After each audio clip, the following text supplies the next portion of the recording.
So Krishna says, I fulfill everyone's desires, but here's the catch. Because demigods, they simply fulfill desires.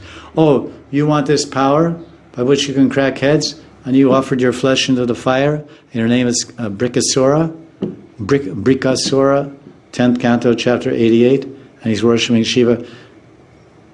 Idam masam, Om Namo Shivaya, Idam masam, Om Namo Shivaya. Masam means please accept this offering of flesh, because he was cutting his flesh, offering in the fire. Idam masam, Om Namo Shivaya. So now he said, oh, Shiva's not coming after 7 days. Well, let me cut my head. He's about to cut his head off. He was that desperate, and that's serious about fulfilling his desire. Shiva came, what do you want? I want the power. Anyone I touch with my finger cracks their head. Shiva said, okay, bhavatu, tatastu. And it's because the demigods, they just fulfill desires. That's why people like to worship them. They don't care what happens to the person.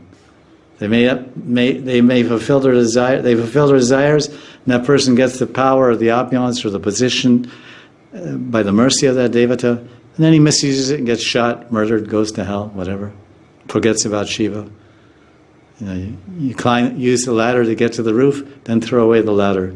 So use Shiva to get all kinds of political power and worship him at all thousands of pujas and yagyas. Then he blesses you, you become the big PM or MP or whatever. Then you say, oh, okay, I enjoy now. Forget about Shiva, no more puja, no more anything. Then one day, some mafia comes and finishes you off. But so demigods, so Brikasura, back to Brikasura, as soon as Brikasura got this power, he said, oh, that's nice, let me crack your head. He said, Shiva, I'm going to crack. He said, what do you want to do that for? You worship me, I'm your Lord, I'm Devata. No, I want to enjoy Parvati.